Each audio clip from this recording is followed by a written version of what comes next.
argument at this point. Not that there's like a ton of proof, but I mean, numbers-wise. There's a decent amount of proof, I feel like. Is there a decent amount? Well, okay. There are definitely UFOs that has definitely come out in the past year. Well, there's even like a branch of the United States government that focuses on UFOs and like extraterrestrial They're visits. referred to as something different.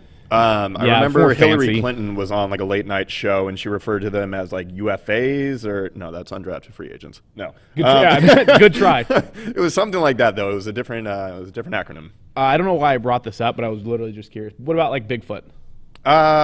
Less probably, but less likely. I care less, and it's All right, well, that's likely, fair. I think. Well, now people know you're crazy. I didn't say anything about Bigfoot. Sick. I also agree. All right, here we are, back on the set of the locker room here. Super Bowl week. Super Bowl week. It is Super Bowl week, and it is a glorious week because it is the largest sporting event in this great country of ours, the U.S. of A. And it's been really cool this year because the week leading up to it, all the media has been absolutely garbage because it's all virtual. And which is fine because so much of Super Bowl media week is just garbage. Just garbage. I think it's kind of fun, some of the stories that come out. Sometimes it can be funny. Sometimes it really can be funny. Some other times it's like, this is a waste of my time. It's really cool when your team is there, though, and some of the stories that get written about things that have transpired over the season, or you just get a little, tidbits about little factoids about your favorite players. It's a little overloaded for me, even when it was the Seahawks there. Like, they made a huge deal about Marshawn, which I thought was really funny about, not wanting to talk to the media or whatever. But he was there, so he wouldn't get fined. All right, well, here we go. Hey, you know what we're doing today for the first time? What? We're being streamed on Twitch. You know who gave us that idea, because we obviously can't conjure any sort of thought. Is Twitch going to be cool with us not like playing a video game up here? I don't know. I guess we're going to find out. But our friends over at Lucky Bird. Oh, are they pumped about it? Yeah, they're pretty pumped about it. Good. If Lucky Bird likes it, I also like it. Yeah, I love it be way a good more now. Idea for us. And of course, you guys know that this show is sponsored by Lucky Bird, a Spokane-based e-commerce and digital marketing company dedicated to helping local companies scale in the online world of e-commerce and digital marketing. Visit luckybirdbrands.com to have a down-to-earth, no-pressure conversation about your digital marketing and e-commerce strategies today. Actually, do it yesterday. Should have been yesterday. Should have done it yesterday. Just go out and do it. Bunch of failures if you're not using them for your digital marketing needs. That's right. Condemn everybody. I'm trying to show this on Facebook, but it's not letting me. It's weird. Look at that. It's just loading. Ah. It'll come up eventually. I realized, too, as I see myself here on our monitor, I'm wearing Russell Wilson, another Seahawks jersey, again, for like probably the third time in the last 5 weeks. Shocker. Problem is, what happened is we had Seahawks, and then I wore it again, just because it was fun. And then now it's Super Bowl week, so I was like, I have to wear an NFL jersey. Like, I can't come in with a soccer jersey or a basketball jersey. I mean, it's Super Bowl week. It's a big deal. I just had to. It is. And speaking of NBA, was I mentioning the NBA jersey? Oh, yeah. I was like, you're obviously not listening to me, and it's No, I'm fine. not. It's awfully okay. The producers over there are definitely understanding it, but it's a-okay. I'm just waiting for you to stop talking. I just want you to talk about the NBA because we didn't mention them last week for two reasons. First, it was very boring. There wasn't much going on. Everybody is pretty normal outside of, the Lakers, who are going to win it again. You're but right. We probably should at least mention them this week. So I believe the NBA and the NBA PA just agreed that they are, on March 7th, I believe, going to play an All-Star game, which for the majority of the season was thought that we weren't going to have that. Yeah. And they're going to do it in Atlanta. A lot of activity for the NBA in Atlanta this week, as well as March 7th, which there will be like the skills competition as well as the All-Star game itself. I guess it's just going to be a one-night event. But that's kind of the biggest thing. A lot of people are upset about that. Yeah, De'Aaron Fox came out. He was really pissed about it. Yeah, De'Aaron Fox isn't a fan. Most of the NBA writers and media members are not fans of this as well. And I think it kind of makes sense because you're putting all of the best players and all of the cornerstones of the association in the same place. So if there does happen to be an outbreak, I don't know. I don't care. I think they should play. I mean, they're getting paid for it. Nobody really cares about the game anyway. The All-Star game, people can opt out if they want. They'll just bring up somebody else. I mean, yeah, you're right. It is unfortunate that it will be considered the top players. Most of the time these All-Star games aren't even the top players anyway because fan votes are jokes. But True. I think you're under contract to do what the NBA tells you to do, and your owners, and you're a player. And if they tell you to go play an All-Star game in Charlotte, you better go or opt out and not get the bonus for it, or however what they do with that. But I didn't realize we mentioned De'Aaron Fox here. I didn't realize he's averaging over 22 points a game. Yeah, no, and he just beat the Celtics last night. Ooh. So, So that's still raw a little bit. Yep, really great. That's okay. But yeah, so that's kind of the latest thing that's come down the pike on the NBA front. Yeah, so honestly, not a ton of intriguing storylines over the last like week or so. If we start in the East, it's basically the 76ers and everybody else. The Brooklyn Nets have come on a little bit stronger as of late after, trying to get their footing with their new big three. Right. Kyrie, James, and Kevin Durant haven't actually spent a lot of time on the court together. Very few minutes played. Kyrie obviously missed time. James Harden's been out. They can't stop anybody, but they score like 145 points a game. So that's something. Milwaukee's still trying to figure it out. I think their offense is actually playing better than it was last year, and it was on a historical pace last year. They're still trying to figure out how to get Drew Holiday integrated. I think he's trying to figure it out himself. I think he's going to be a lot in theory, more. It's just a matter of time, in theory. Exactly. By the time the playoffs roll around, I think they're going to have that thing figured out. The 76ers, though, again, they're an incredible defensive team. And Joel Embiid has actually showed up in shape. So people don't really know what to do with that because we're not used to that. He can play full 4 quarters now. He's not, still soft, but yeah. He's not, sure. He's just beating the shit out of everybody. But yeah, sure, let's call him soft. Well, he likes to flop and complains about getting whacked. And it's like, dude, you're the biggest guy on the court. Of course they're going to hit you. Yeah, like, but so does every other star. I know, but it's just the 76ers, their entire idea of trust the process really just soured me on the future of the 76ers with Ben Simmons and Joel Embiid. That's fair. I mean, Sure, okay. Yeah. I can't really push back on that too much. So, yeah, they're basically the class of the East right now. And then there's Boston, Indiana, Brooklyn, and Milwaukee all kind of sitting there in the middle. The weird outlier, though, is Miami. Miami is 7-14. They're running out of time to like get in the playoff picture. I know it's only just over a quarter of the way through the season, but they have a lot of ground to make up. Eventually, a trend becomes like reality, right? Like eventually, it goes back to what Dennis Green said. They are who we thought they were, and like if they continue to go 7-14 the rest of the year or on that pace, they're screwed. And it's coming up quick because they haven't shown that they can do anything different. And I know they've had some issues. They've had some. They've been hit by COVID, and they've had some injuries. Well, if you're Jimmy in Miami, I mean, they probably all go out every single night. Right. I mean, that's all you can really do down there. That's the only thing. I've been to Miami once, so it's. I'm a big You're well seasoned. I'm well seasoned in Miami nightlife. Yeah, the Miami nightlife. But yeah, that's pretty much the East. Also, the Charlotte Hornets are fun as hell, and LaMelo is just probably about as good as people thought he might be. Especially within just the first 20 games of the season. I did see a business transaction occur in Miami on the corner between a man and a woman, and then they proceeded to leave together to go somewhere. So I don't know what that was all about, but if you have ideas, let me know. Sounds like Sprague. And so hey, they're cleaning up Sprague, man. They put that beautiful bridge there. They redesigned the streets. Thank God for that. Okay, so we go over to the West, and your Utah Jazz. They have the least amount of losses in the NBA. They went on a crazy win streak. They are now sitting at 16-5. Basically, it's them, the Clippers, and the Lakers are all within a half game of each other. Denver has come on strong of late after getting off to a really slow start, and then everybody's kind of squished there between a game or two all the way down to the 8, 9, 10 seed. Yeah, the Lakers are probably going to win the whole thing, but the Clippers actually look this year like the team that we thought that they should be last year. I don't know if that loss, blowing the 3-1 lead in the Western semis, was finally a wake-up call. I don't know if, getting Doc Rivers out of there and promoting Ty Lue to be the guy, I don't know how much that has played into rallying the guys. Final. Paul George is pissed off, which is cool for the regular season, but of course we'll see what that actually translates to once we get to the postseason. We'll see if he reverts to playoff PP or pandemic P. And yeah, that's pretty much what's going on. Who do you want to give the MVP right now if the season stopped today? I saw a lot of Luka talk, and I don't agree with that this year. Not so far. We talked a lot about Luka and what he was able to do last season, and I was all on board. I was like, I would be fine with giving Luka the MVP. I mean, the Mavs are overperforming expectations, and Luka came on as this big, oversized point guard who could do it all, and he's playing pretty well. He's not playing nearly as good, but the Mavs suck.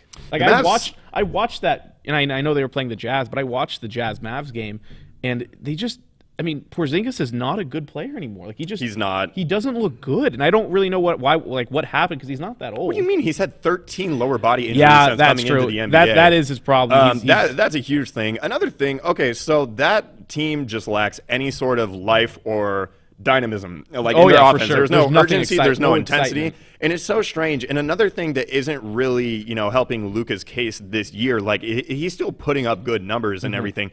His body language and him being thrusted into a leadership role this early in his career when it used to be JJ Barea around there, has not been a good look. He does the LeBron thing where he's one of the biggest complainers, going to the hole every time, always looking at the refs, always slow to get back on defense when they don't call a foul. And he throws his teammates under the bus a lot. And I don't mean so much like in press conferences or to the media, but just on the court, the looks that he gives, the stares, the just discontentment that you can see in his facial expression and everything. So that hasn't really been that cool. And yeah, the Mavs are kind of in the similar situation that the Heat are over there in the East, where it's like, okay, you kind of got to kick things into gear here pretty soon if you're looking at trying to get into even the playoff seeding. But yeah. That's basketball. No, for There's sure. an association playing professional basketball. That is your update. And, we'll continue on in that vein here because I do want to kind of transition into some Zags talk. They had an ESPN mock draft was released a few days ago. And some surprises on here, I'd say, as far as where the Zags are projected to go. The first and not really surprising is Jalen Suggs going 4th overall to Orlando. I didn't realize either that of the top 9 picks, he's the oldest. Of the 9. Really? Yeah, he's tied with Evan How old Mobley. Is he? He's 19.6 is what they have. So whatever 6/10 of 12 months is. I like that a lot. So like 7.5 months or whatever. 19.6 years old. 19.6 years old. Evan Mobley, like I said, is also 19.6. And what's interesting though too, of the top 6 picks, 3 of them have the first name Jalen. Interesting. Jalen Green going to the Knicks at 3, Suggs 4 to Orlando, and Jalen Johnson 6 to Washington. There are a lot of great Jalens in sports. There are a lot is of a strong name if you're trying to make it in the professional sports world. If you want to, regardless of how you spell it. I think I might name my first kid Jalen. Good luck with that. That should work out well. Especially being in media. Yeah. So this is where things start to get interesting for GU. Senior Corey Kissbert will be going, according to this projected mock draft, 10 overall to Charlotte. He moves his way into a lottery pick. I'm a little surprised by that because he is far and away the oldest player to be drafted on this mock draft. Until pick 29, Davion Mitchell out of Baylor is 22.4. Okay, so Kissbert, by the way, is almost 22. A lot of GMs and NBA scouts push back on, or not push back, but don't like to draft guys that are older or that are 4-year graduates just because typically at that age you've kind of become, or you've shown a lot of times there's not much more that room there to is grow. to show. Exactly. Especially if you're on a high-end team like GU. Like you get NBA training at a top-end program. And so, I mean, there's nowhere else really for you to go. However, for teams that fall back later in the draft that are usually contending or usually making the playoffs year in, year out, in the last couple of years, it's actually been a pretty good move to pick somebody that's older, that has their game, that's well-rounded, and that can be inserted, with the backup rotation and be put in, and isn't scared, isn't in over their head with what's going on. They can see the floor, they can see the game. It's slower to them, and they're just not generally as phased as some of the younger guys that come in that might have a higher ceiling, but just aren't as fundamentally sound or. I don't know. They're just not mature enough. It's important to note here that Kissbert has played himself into this spot. It's not like he's been expected to be a lottery pick throughout his 4 years. He literally has continued to move up every single year in these draft projections. I think 10 might be a little soon for him still. I think for an NBA size, he has NBA size. He's 6'7". He has decent weight. He is strong. You can see that. He's pretty well cut. He can shoot the lights out. He's going to find a role. I just don't know if he's quick enough to defend some of these high-end forward guards that are at the NBA level. Do I expect him to go top 20? Probably at this point. If he continues, he might have one of the best seasons in college basketball history in terms of efficiency by the time that the season is over. So we'll keep an eye on that. That will be fun to see. The next player, not a Zag currently, but former Zag Phillip Petruchev, has had a really good season in Serbia here. He's projected to go 31 to OKC. He's currently at Mega B-Max in Serbia. He's averaging, I think, like 25 points a game, and he is also still young. He's not quite 21 yet. Okay. So that'll be interesting to keep an eye on. I think it's a decent move for him. He was on that cusp. He hasn't really moved up as far as draft stock goes. He just kind of lost a year playing overseas. But the other player who'll be interesting to keep an eye out, projected to go to your Boston Celtics, Joel Ayayi at number 53. He is the youngest of the three not named Jalen Suggs, just under 21. Also has good size at 6'4", but more importantly has really nice length on the basketball court. So we'll see what happens with him. I think he also has more room to grow as far as his draft projection goes because he hasn't been putting up as high of numbers as some other GU players, but he had the first triple-double in GU history here just a couple weeks ago. I was going to say, from the Zags that I've watched this year, from the games that I've watched, even though, yeah, maybe not all the games he completely fills out the stat sheets in the box score, but he seems like he's always doing the right things. He's always in the right positions. He's always making the right passes. Right. I mean, he just, like a Tyrese Halliburton who's really blown up, for the Sacramento Kings. Just one of those guys that just makes a winning impact. Yeah. Right. And he's definitely on that. He's a positive guy in the locker room. He's a lot of fun. And he's truly only gotten better in his couple of years here at GU. So I think he only has room to grow there. I think that 53, I would not be surprised to see that more in the 40s moving forward. So We'll see what happens with that. So Super Bowl week, like we mentioned, I'm excited. I'm always excited for some Super Bowl. It's a great time to get together. I don't care what anybody says. I am going to have a Super Bowl party or attend a Super Bowl party here on Sunday. And it's going to be glorious, and I'm excited for it. I'm going to have all sorts of good food and drinks and friends, and we're going to watch hopefully a really good matchup. Last year was a kind of a bad game that ended up being a good game. It was a really good fourth quarter. Yeah, it was exactly. a very entertaining fourth quarter. I kind of got lost there in the middle of that game last year, and obviously tuned in. The biggest thing for me is one of my most liked and viewed tweets that I've ever had was when Shakira did like the thing, right? That's right. Yeah. So that was big time for me. I didn't gain any followers, but that's okay. That's okay. But that was pretty funny. So we'll start off with some just generic NFL talk. We do have some Seahawks stuff that happened. We'll get to in a second. But first off, probably one of the largest trades in NFL history as far as franchise quarterbacks. You don't see two franchise quarterbacks getting traded to opposite teams very often, and this one was Jared Goff and 2 first-rounders, one of which is in 2022, one of which is in 2023, and a 2021 third-round draft pick for 32-year-old Matthew Stafford of the Detroit Lions. I was shocked when I saw this, but just to kind of throw out what I think about it, I think both teams got what they wanted, and I don't think either team destroyed the other as far as their return. Mainly because both teams are in completely different areas of their team building and their potential as far as Super Bowl goes. Yeah, no, I generally agree with your assessment. I would appreciate if these blockbuster trades that have been happening over the past couple of years would stop impacting the NFC West. That would be really nice. I don't know why it has to be. And I'm expecting another one with the Niners. Yep, I know. It's coming, I don't know what it is, but 100%. The NFC West does such a good job at picking up impact players, have it be for first-round draft picks or even just when they hose a team, as the Seahawks have done multiple times over the last few years. But it's happened for every single one of these teams. I mean, the Cardinals got DeAndre Hopkins for pennies on the dollar, and this makes the Rams, I think, for at least this season, instant Super Bowl contenders.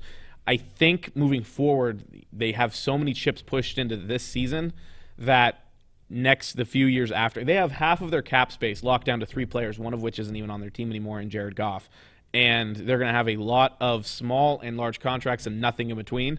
Yep. But for the 2021-22 season, the Rams are a serious threat to the Seahawks holding the NFC West title once again. Nobody hates first-round draft picks like Sean McVay and Les Snead. That is that's not debatable. By the time they draft in the first round, unless they trade it again in 2024, they will not have a first-round draft pick since 2016 when they took Jared Goff. Yeah. So, I mean, that's a long time. And the Seahawks So the only one that's currently on the roster from 2014, the only first-round pick that's on the roster dating back to 2014 and projecting into 2024 because they don't have a first-round pick, is Aaron Donald. Yeah. Jared Goff no longer there, obviously. It's very odd. I mean, it's not a terrible strategy if you win and if you continue to draft well, but once you stop drafting well in those second and later, you're screwed. If you start missing, you are hamstrung. I mean, you are really seriously in trouble. And the Rams more so than most because of the fact that they have two massive contracts locked down with Aaron Donald and Jalen Ramsey. And Matthew Stafford, though, is a better quarterback than Jared Goff, is arguably a little bit more mobile than Jared Goff as far as being able to throw on the run. I don't think that's arguable, yeah. Yeah. And he can throw from so many platforms, too. Yeah. I mean, Aaron Rodgers came out this year and, talked about how Stafford doesn't get enough love for doing some of the crazier things that quarterbacks do, like Patrick Mahomes and Aaron Rodgers. And he's 100% right, and I think, a lot of it's just Matthew Stafford being in Detroit his entire career. Yep. And nobody, pays a ton of attention, hasn't had a ton of playoff appearances. I'm happy for Matthew Stafford. I think he's going to look strange in the Rams colors, not that that really matters. Nobody really looks good in those uniforms anyway. No, God, no. There's nothing new there. But Detroit, instead of doing this, we're going to attempt to be competitive and we're going to do like a soft rebuild, they are absolutely they're all in going for it. This is down the line for their future. They're restarting. They gave Dan Campbell a 6-year contract, which is pretty massive. Mm-hmm. John Gruden was like the only one who got like a decade long, and that was like unprecedented at the time. So yeah, I think like you said, I think both teams got what they want from this. I also just think it's hilarious that you could kind of see the writing on the wall. McVay is not hypercritical of his team when he's talking to the media, but he let a few things slip in regards to the quarterback play and some of the things that Goff kept him from being able to do this year. So I thought it was funny that they ended up moving on from Goff. I don't dislike Goff. I don't think he's polarizing or interesting enough of a person to have like a real hot take about him. I think he's fine. He's a lukewarm quarterback.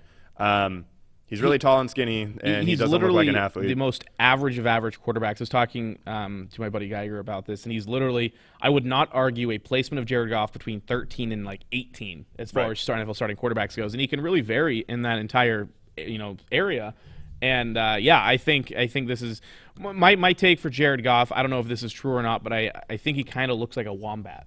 I do have some photo evidence. I don't know if it kind of matches up decently, but like I wonder if his girlfriend's going to stay with him now that he has to move to Detroit. If she kind of seemed like just like Sean McVay's girlfriend, that they were just kind of in it because it was the LA thing, it was happening, and these guys were playing football, making millions of dollars. If I was force-fed Detroit, I would be so depressed. Right? Like, I mean, or Cleveland. Yeah, you can chase the money, though. The money's still there in Detroit. The money is there, and Jared Goff, in all of his issues and problems as a starting quarterback, has a lot of money. I mean, the real storylines is like, will this love prevail? That's what I want to know. We'll That's have what to I want to see. So let's take a look here, side by side, or maybe not side by side, but a photo of Jared Goff and a wombat, and you can kind of make a determination as far as if you think. So here's Jared Goff. He's on whatever red carpet. It kind of looks like a typical California douche, I guess, is a good. Jesus Christ! Okay. Am I wrong? Yeah. He has his chin up. He thinks he's looking good, but he just looks like and it's probably because Disney's there in the background. But he looks like a grown-up, like Disney child star. Oh, he does. Yeah, that's a good point. Like something you would see on one of those like Disney original movies, right? Yeah. All right, so there's him. Let's take a look at a wombat here. I see it. It's the eyes for me. It's kind of the ears. Yeah, I think it's the nose. The nose, not the dryness of the nose, but like, No, Jared did not look particularly dry. No, in his. It's definitely the eyes and the ears. Actually, go back to that wombat real quick. He's a wombat. Okay. The more I look at it, going back and forth, Jared Goff is officially a wombat, and I hope that takes off. Considering he's being compared by you to a wombat, I think he looks pretty good. Hey, is that a? What? Wait, what'd you say? I said considering that you're comparing him to a wombat, I feel like he's pulling it off pretty well. I think he's doing well. He looks good. Oh, right. Okay, that's fine. I agree. Talking about the wombat, of course. All right, we'll move on here. You sent me a tweet here a couple days ago from a soundbite clip of the Herd about Greg Olsen. Yep. And this actually very much upset me because I was watching this live at home when Greg Olsen hopped on the Herd with Colin Cowherd, and he was talking about his time in Seattle and how excited he was to join a franchise in Seattle and how much fun he's heard. and he had a great time there. And then at the end, Coward was like, we heard that you had a lot of buddies in Buffalo, and they made it further in the playoffs. You have a little bit of buyer's remorse for joining Seattle rather than Buffalo. And Greg Olsen was like, yeah, there's a little bit of buyer's remorse. And 710 ESPN, specifically Curtis Rogers at 710 ESPN, I'll give him a little shout out here, took a little tiny bit of that interview, the part where Greg Olsen was like, yeah, I have a little bit of buyer's remorse about joining Seattle, and sent it out on the Twitter sphere. That, of course, riled up Seattle fans, and Seattle fans don't like to be slighted in the slightest. Nice. And this is what happened, and it blew up, and everybody was like, Greg Olsen, I can't believe you said that. What a waste of $9 million. I can't believe you would ever say that about our beloved Seahawks. And all of a sudden, like you said, you sent that to me, and I'm like, this is ridiculous. I think Curtis Rogers should be sent straight to Davy Jones's locker for this. Wow. Yeah, straight to it. That just took me back to elementary school. Am I wrong? Not in a good way. I think he definitely should be sent there. Sure. Yeah. Put him in a locker. I mean, would you agree? I think it's fair to say that if you had a 1-year contract with any team in the NFL, no matter who's on it, what happens if you make the play or go further in the playoffs, then that's the team you'd want to be on. Yeah, I think they also just had a better culture overall this year, too. Everything about Buffalo this year would have been preferable in hindsight, looking back and knowing that you could have signed with them. So, yeah, 100%. I think that's fair to say. Yeah, I agree. And I think, this guy just took it the wrong way. Anyway, I have a quick ad read I want to do. Oh, yeah? I'm going to do it right in the middle of the NFL talk. It's actually probably about halfway through the show. And we're going to talk about our 1B sponsor. They're our favorite sponsor again, and that is Lake City Hauling. If you are working on a remodeling or a cleanup project, definitely reach out to Lake City Hauling and let them help. Save yourself a stressful trip to the dump by letting them haul all small and big items for you, even medium items if you need it. Let Lake City Hauling remove it all. They'll take your unwanted trash, branches, yard waste, furniture, appliances, and anything else you have laying around that house or apartment or property of yours. They offer same-day pickup, and check out their 5-star review rating on Google and see why customers continue to go back to Lake City Hauling. They offer junk removal, dumpster rentals, and demolition in the Kootenai County area. If you live outside of the Kootenai County area, still give them a call and see what they can do for you. Their phone number is 208-425-4130, and their website is lakecityhauling.com. So keep them in mind for your next demolition or cleanup projects. And again, their phone number is 208-425-4130. Lake City Hauling can do it all. Nice. Yeah. All right. Now, another Seahawks-related update. They have a new offensive coordinator after a couple weeks. This is actually about the time they hired Schottenheimer a few years ago. They like some pre-Super Bowl stuff going on. I like the hire. I'm just going to be upfront about it. I like the hire of Shane Waldron from the Rams.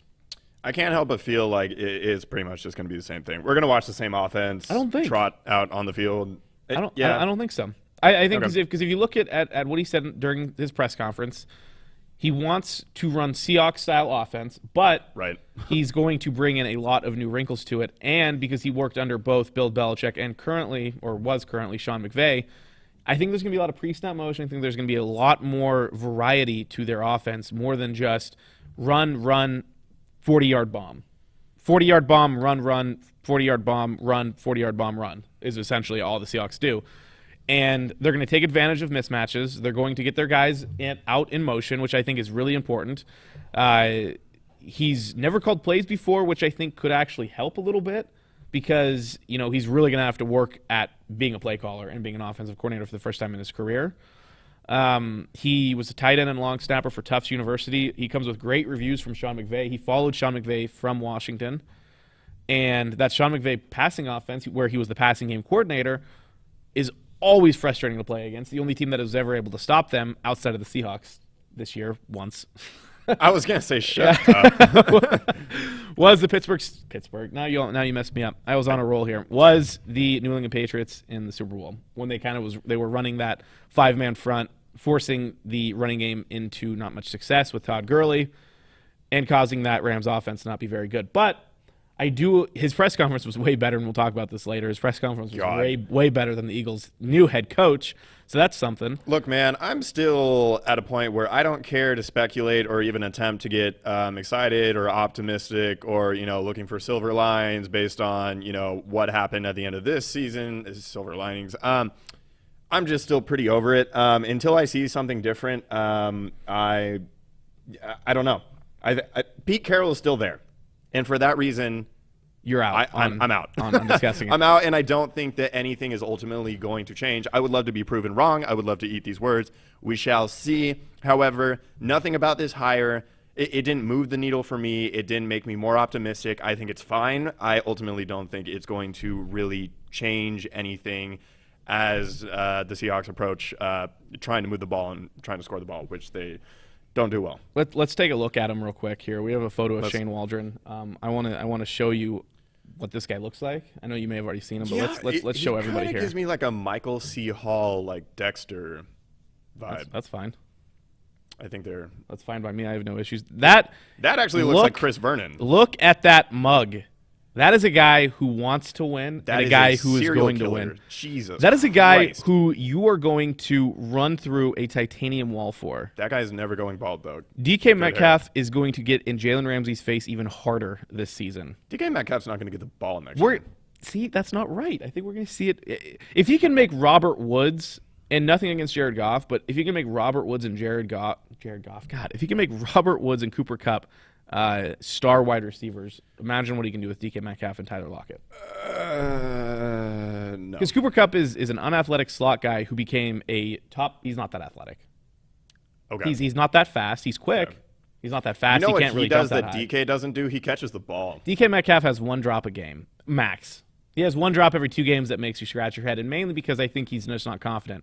I'm confident in the pick. Let's move on to the Super Bowl here as we are rushing forward. We have Library Out Loud coming up next here on Spokane Talks, which I'm excited for. Shout out. Shout out to Library Out Loud, Spokane County Libraries. LOL. We will see them right after us here, but we're going to move on to the Super Bowl here when some prop bets we'll start off with because I love prop bets. Ooh. I think prop bets for the Super Bowl are the best thing in sports.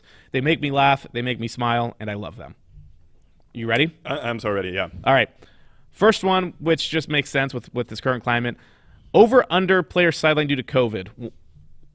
Under 1.5 or over. 1.5 is currently the favorite. Under 1.5 is currently the favorite. Ooh. I'm a little surprised by that. Okay, well, Demarcus Robinson and is it Dan Kilgore? I think so. Something Kilgore are on the virus list right now. So if that ends up holding, that hits it's not the a bad over bet right here. there. Not a bad bet here. Ooh. And Kilgore was, and I know that you wanted to bring this up, so all the Chiefs were being lined up and getting fresh haircuts for, their big time in the spotlight in their Super Bowl appearance. And mid-cut, they come back and the barber had tested positive, so Dan Kilgore had half of a haircut. Yeah, God forbid they test him before and really they give all the leaned into haircuts. that. He made his new profile pic where half of his face or half I think of his that was head, rather. Photoshopped. It was Photoshopped because that's not what that would naturally look like. That'd be hilarious. But yeah, that was interesting. I kind of want to take the over. I want to be a little pessimistic. You should definitely take the over. I hope some people have to. And it's the Chiefs. I mean, they were just at the Super Bowl last year. I mean, you could sit out this Super Bowl. Right, it doesn't matter. You're going still to get a go ring. to another 5 or 6. Yeah, you'll be fine. Anyway, you're fine. All right. Then there was a ton of bets about the weekend. And the one that I thought was kind of funny, will he first be seen with or without sunglasses? Ooh. Currently, with is the favorite. It's going to be with. Yeah, I definitely think it's going to be with. I agree. I'm curious to see if he's going to have all that plastic surgery. Oh, he looks or like all that trash. Well, I think it's a bit. I think You it's think? a bit. Yeah, I don't know what it is. I don't think anybody really has, I don't figured know. out. That's a I'm pretty weird sure it's bit. a bit. I That's think a he's weird like bit. trying to emulate Michael Jackson like as much as he can. And I think this is his take and his spin on it. I'm curious to see if he comes out with that really big fat face, though. What a great person to emulate your life off of, Right. Michael Jackson. Yeah. Yeah, he was a great performer, but the whole touching kids wasn't cool. So let's probably not make Michael Jackson a vocal point. What was that of who you documentary? wanna be. Something Michael about Jackson Neverland? touches kids, I think is what it was called. Yes. Yeah, so probably don't Coming do up that. But next. that's interesting. That's an interesting take. We'll see if that actually ends up happening. The first Anheuser-Busch brand commercial to run. Will it be Bud Light, Michelob Ultra, Bud Light Seltzer Lemonade, or Michelob Ultra Organic Seltzer? Jesus. Bud Light Seltzer Lemonade. Okay. There's an interesting deal, by the way, for this weekend. You buy a 12-pack of Coors Light, they give you a free 12-pack of Coors Light seltzers. That's not bad. Keep that in mind. Everybody out there, go buy some Coors Light. That's even if better you than don't the like it. Gardner Minshew thing that they threw out at the beginning of the year. Hey, don't you dare talk down about Gardner Minshew. I'm All right, and how many times will the word kindergarten be mentioned during the broadcast in regards to the fact that Mahomes was in kindergarten the first time? Yeah, is it right now the current favorite is under Under a half a time is the favorite. So 0 is the favorite. It's going to be over. It has to be, right? They're going to slam the over on that. Of course. Is this on NBC? Yeah. Oh. No. CBS. Jim Nantz and Romo. Oh, Romo's going to mention this 3 times. I think it's going to be Nance that actually. I feel like Nance and Joe Buck are both like leaning in enough to like what's going on Twitter and what the youth and the social spectrum and all the memes and really the talking points that just get beat like a dead horse over and over. And it's kind of like the playoff Lenny and the playoff Damian thing from last year that Joe Buck did. Yeah. There was just kind of a joke because it's like, hey, nobody calls Damian Williams playoff Damian. Yeah, really, that was weird. All right, color of the Gatorade to be poured on. It's going to be orange. It's orange every year. year. Okay, so I was watching on NFL Network. The favorite is red, by the way. Really? Yeah. I guess that makes sense because they're both semi-red teams. But literally, okay, so I was watching the little 30-minute NFL film Super Bowl highlights from, and it was like Super Bowl 40 on. Oh, what a great Super Bowl. Orange, over and over and over and over. Seattle's winning Super Bowl was orange. Yeah, it was. I'm pretty sure it was orange last year as well. I don't remember. I actually don't either. So the color options are red, orange, and then they combine these 3. Lime, green, or yellow are all the same. And then water makes an appearance at plus 650. Blue, and then purple is the least likely. Oh, it would be so cool if it were blue. That would be nice. I need some contrast given that this is the second consecutive year that we're getting 2 goddamn red teams. Everybody knows that blue Gatorade is the best Gatorade there is. Yeah, like Mountain Freeze Gatorade. Mountain Freeze, is that actually a... Or Are we talking like just straight up the standard Gatorade? Yeah. Because there are so many different G2, varieties. Gross. Well, there's G2, and then there's like sugar-free, and then now all there's of it's Bolt disgusting. 24. And it's not even worth it. Okay. Are you really drinking Gatorade if you're not drinking Gatorade brand Gatorade? G2 is trash, should be sent to the trash heap. I bet G2 drinkers probably prefer their broadcast on Nickelodeon. It's because they think, I bet they love their NFL broadcast on Nickelodeon. But the fact that anyone would drink G2 to think that they're healthier for drinking it, they can screw right off because they're incorrect. I think it's not bad. I don't have the odds on these ones because I wanted to go quicker on these. Streaker, yes or no? That's an actual bet. Yeah, not surprising. Not this year. No was the more logical choice there. Will there be a proposal after the game by a player? Ooh, no. I feel like that doesn't happen in the Super Bowl. I feel like that's a college It's a thing. college, and it's happened a couple times in baseball. Uh, Most recently when the Astros, I think it was Springer who did that. Anyway, that's the last time I remember it happening in a championship game. Will the price of Bitcoin go up or down during the Super Bowl? I was going to skyrocket. Yeah, probably. Then this one's not great. The only person who would do this one would be Antonio Brown. But there's a sports book out there taking bets on will a player slap Sarah Thomas, the female referee, on the butt. That would be bad. And the only person who would do that, and if you are so confident in Antonio Brown being a bad human, then you take this bet. But don't take this bet because that would be the wrong thing to do. Nobody's going to do this. Nobody's going to do it. And if the people who are saying yes are just going for a massive payout, can you imagine the outrage given how much attention she's been given for becoming the first woman to be a referee like the Super Bowl in the NFL, which is a cool moment for sure. But my God, the outrage and the backlash for if somebody were to slap that ass, your career would be forever tarnished. That's really bad. That's not going to happen. No, that's not going to happen. Not a chance. Then even with Bruce Arians, being 3 cocktails deep while coaching the Super Bowl and having Antonio Brown on the field as well. Yeah, no. We're gonna skip one here, and will Gisele be mentioned / shown on camera? Ooh, are they still together? Gisele and Tom Brady? They've had rough patches. No, man. they'll be just fine. No. I was seriously asking. I don't know if they are. I didn't see her after the NFC Championship win. I saw his son, who I thought was still like a kid, and he looked like he was 18. That's because the more you get kissed by your dad, the older you get quicker. He's just well nourished on the lips. How about by that? Tom Brady's. I think Gisele will make an appearance on the broadcast. Yes. Okay, and then the last but not least. Also sticking with we'll start with the COVID theme, end with the COVID theme. Which coach's nostrils will we see first? Andy Reid. Andy Reid, I agree. Andy Reid. I also agree. Nostril guy. Yeah, Andy Reid does have large nostrils. He's a big guy, so he has large nostrils. I feel like Andy Reid and Bruce Arians are almost like looking in the mirror. I feel like, obviously, Arians wants to have a good time. He wants to throw the ball deep. He wants to be drunk. And Andy Reid wants to put his quarterback in motion and eat cheeseburgers. I saw a funny meme talking about what was it? It was Tampa Bay restaurants when they see Bruce Arians and Andy Reid in the same city or something. It was like them panicking, like going crazy about the fact there's going to be no food left after those two. I don't even know that Arians is known for being that big of an eater. No, but he's I big. always He's a hear big the boy, drinking associated with him more so than any sort of. Yeah, I would drink too if I was on some of these football teams with some of these players. I get that. All right, I mean, he did have Jameis Winston for 2 years. So let's get to the time that everybody watching has been waiting for. Who is winning and why? Okay. You want me to go first? I also heard on the radio, actually, over here, I do want you to go first. They picked, and I don't even know why this is discussion.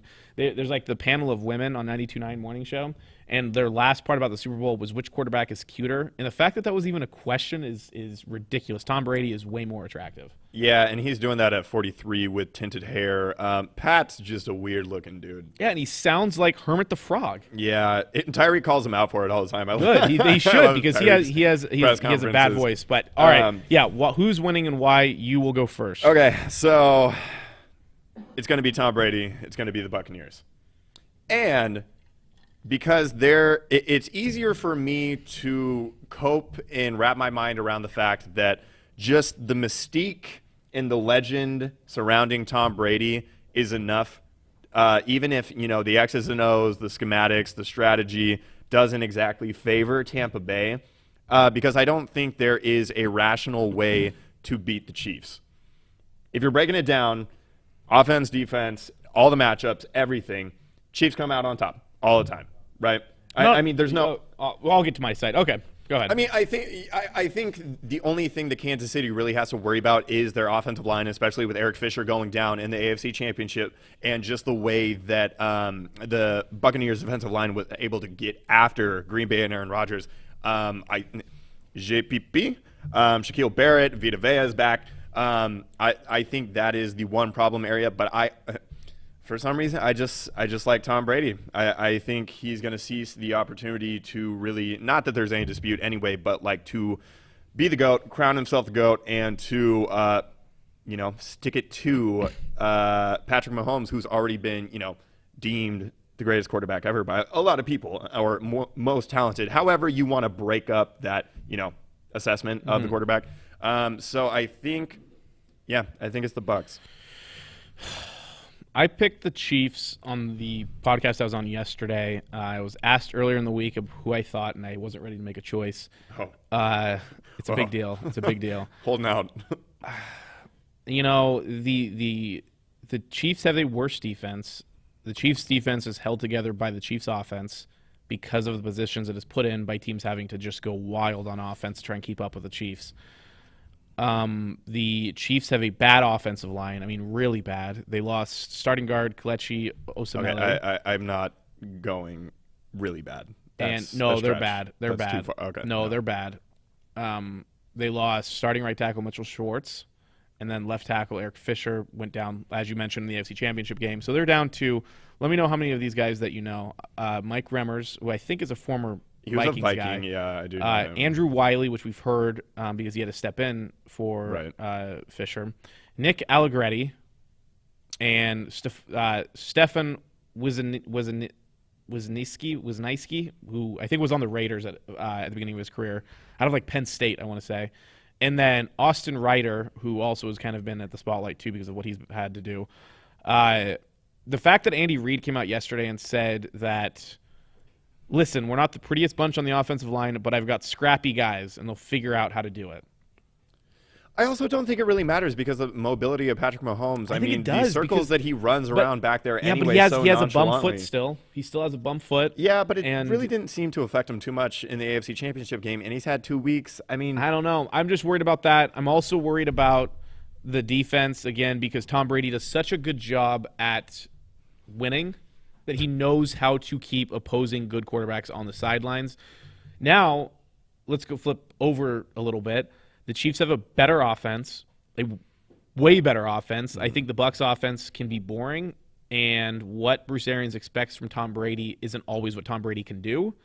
I also think that it's also not what Tom Brady wants to do. Tom Brady wants to be methodical. He's very content dinking and dunking down the field as he did in Super Bowl 49 against Seattle. Yeah, he wants to control the ball. Bruce Arians wants the big chunk plays, no risk it, no biscuit. And it's been a constant struggle, and you can see that in the play calling and the decision making from Tom Brady. He doesn't want to do what Bruce Arians wants him to do all the time. I think special teams probably a little bit of a wash. I think Harrison Butker's probably a little bit better than Matt Gay. Ryan Suckup. I did that last week. God, it's Ryan Suckup. Yeah. So I just, and Tom Brady is a perennial winner. We all know this, and I think I'm still going to pick the Chiefs. This is what I'm saying, all logic aside, because I do agree that the logic and on paper it is the Chiefs. There's something about Tom Brady. There's something about this season. There is something about everything that surrounds him in his entire career, in his legacy, that I feel fairly confident in.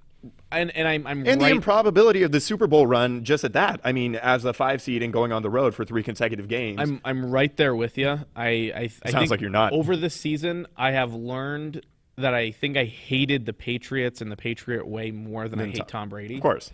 And I just got, because you're right. The Bucs were not very good in the middle of this season. They started off pretty good. They've had bad games against the Saints, and then they went through this middle stretch of the season where, and even the end, their whole regular season actually was up and down. They never really just took charge. They never hit their stride. And I don't know. I think the Chiefs are on the verge of going back to back, and if Tom Brady throws 3 interceptions against the Chiefs, it's going to be brutal compared to last in the NFC Championship game when Aaron Rodgers punted it 3 times. Aaron Rodgers has proved he can't win on a big stage. He has a terrible record in the NFC Championship game. He has 1 Super Bowl for a career that should have been much better and more impressive on paper than it actually is outside of his stats. So I'm going to go with the Chiefs. Okay. And we'll see what happens. House divided. Fun. It is a house divided. I think it's going to be fun too. I hope it's a good game. I think the Bucs defense will keep it close. The weakest part of the Bucs defense, unfortunately, is their defensive backs.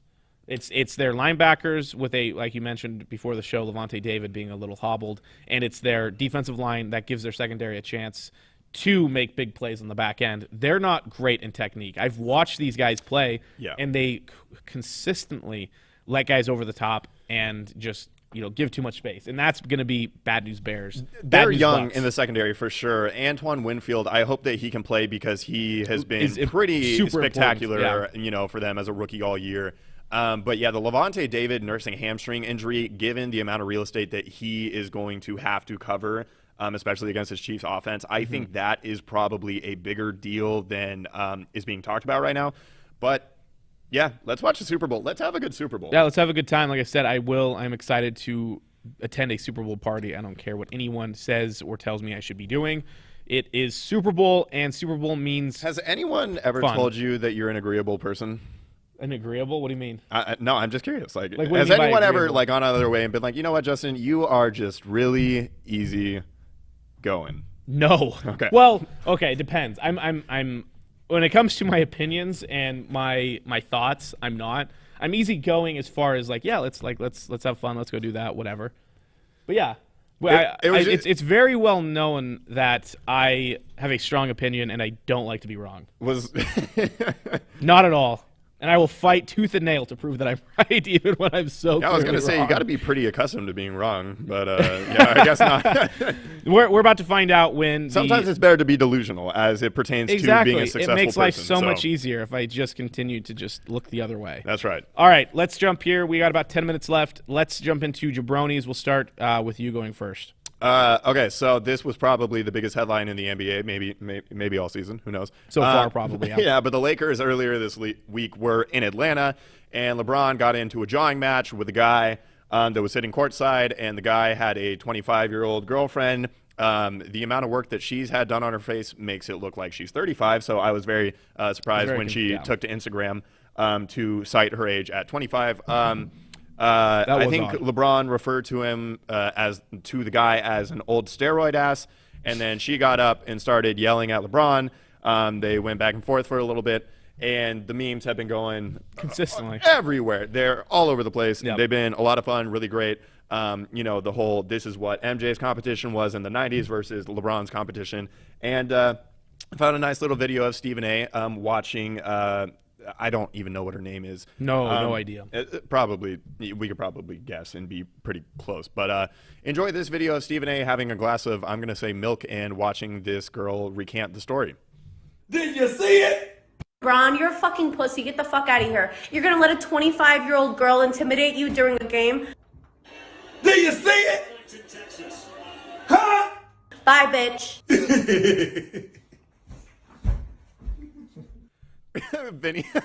Vinny in the back is like, is he drinking milk for? I don't know if it's milk or not. What's wrong with milk? Hold on a second. Some milk.